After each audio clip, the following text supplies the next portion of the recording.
बिहार के चुनाव 2 फेजेस में होंगे। पहले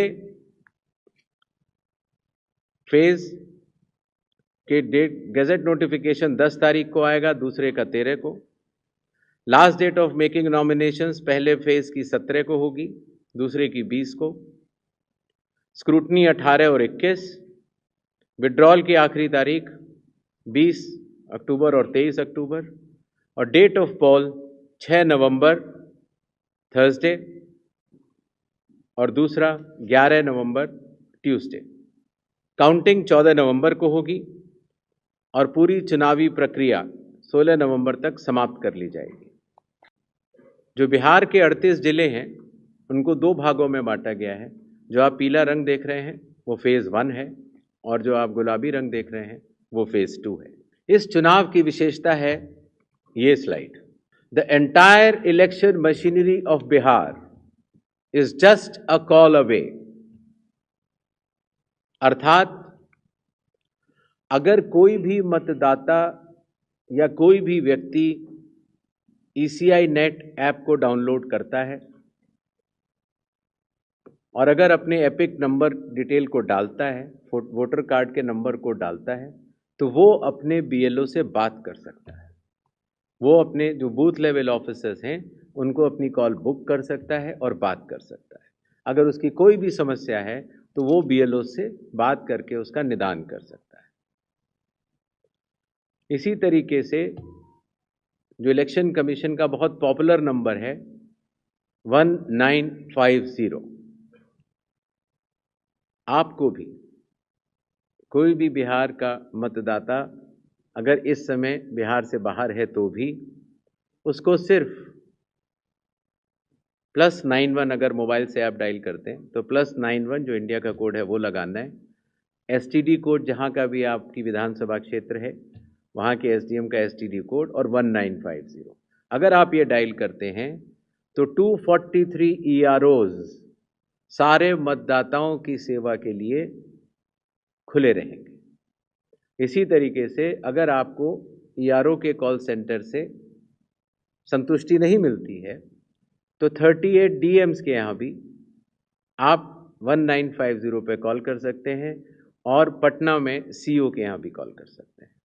ये एक बहुत बड़ी व्यवस्था है जिसको कि लॉजिस्टिकली पूरा सही से बना दिया गया है और आशा है इस सुविधा के बाद शायद दुनिया का शायद ही ऐसा कोई चुनाव होगा जिसमें कि 90,712 BLOs, 243 EROs, 38 DEOs और CO स्वयं मतदाताओं के लिए किसी भी दिक्कत अगर उनको आ रही है या ग्रीवेंस है उसके लिए सचेत रहेंगे। नेक्स्ट, ये भी बिहार में पहली बार हो रहा है। पहले जो ऑब्जर्वर्स हम लगाते थे कुछ असेंबलीज को मिलाकर लगा देते थे,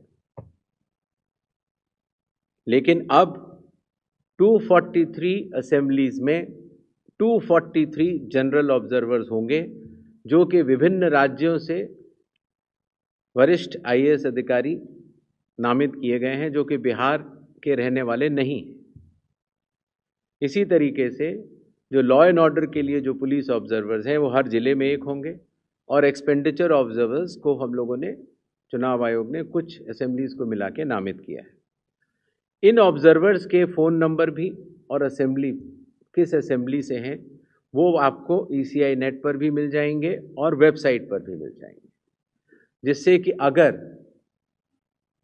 कोई भी ऐसी बात है या शिकायत है तो आप इन ऑब्जर्वर्स को बतला सकते हैं। Observers of the election commission work as eyes and ears of the election commission. तो ये सुविधा भी इस चुनाव में हर असेंबली में मौजूद रहेगी। इस बार चुनाव आयोग टेक्नोलॉजी को भी बहुत बड़े तरीके से लीवरेज करना चाहता है। जैसे मैंने आपको पहले बताया कि ये अलग अलग ऐप्स होती थी, सी विजिल, जिसमें कि आप कोई भी एमसीसी वायलेशन की शिकायत डाल सकते हैं। 100 मिनट्स के अंदर रिस्पांस टाइम है। अगर 100 मिनट्स के अंदर नहीं होती है तो जिला कलेक्टर उसको स्वयं देखते हैं और सीओ भी स्वयं देखते हैं। Know your candidate, voter helpline app, ये सारी की सारी। नेक्स्ट, अब ईसीआई नेट पर भी होंगी। पुरानी सुविधा हमने हटाई नहीं है क्योंकि कई लोगों के पास पुरानी चीज़ें डाउनलोडेड हैं, बट अगर ईसीआई नेट अगर आप बिहार के चुनाव आयोग मानता है कि मदर ऑफ ऑल इलेक्शंस है और इसीलिए हर लेवल पर, हर स्तर पर चुनावी कर्मियों की तैनाती है। पोलिंग पर्सनल लगभग 4.5 लाख, सेक्टर ऑफिसर्स लगभग 9.6,000, माइक्रो ऑब्जर्वर्स लगभग 17.8,000, micro observers for counting 4,800, counting official लगभग 28,000, पुलिस ऑफिशियल 2.5 लाख, और जहां पर भी आइडेंटिटी ऑफ वोटर्स का इशू आता है, सहायता देने के लिए आंगनवाड़ी सेविकास भी उपलब्ध रहेंगी और कुल मिलाकर 8.5 लाख चुनावी कर्मी बिहार विधानसभा के आम चुनाव 2025 में रहेंगे।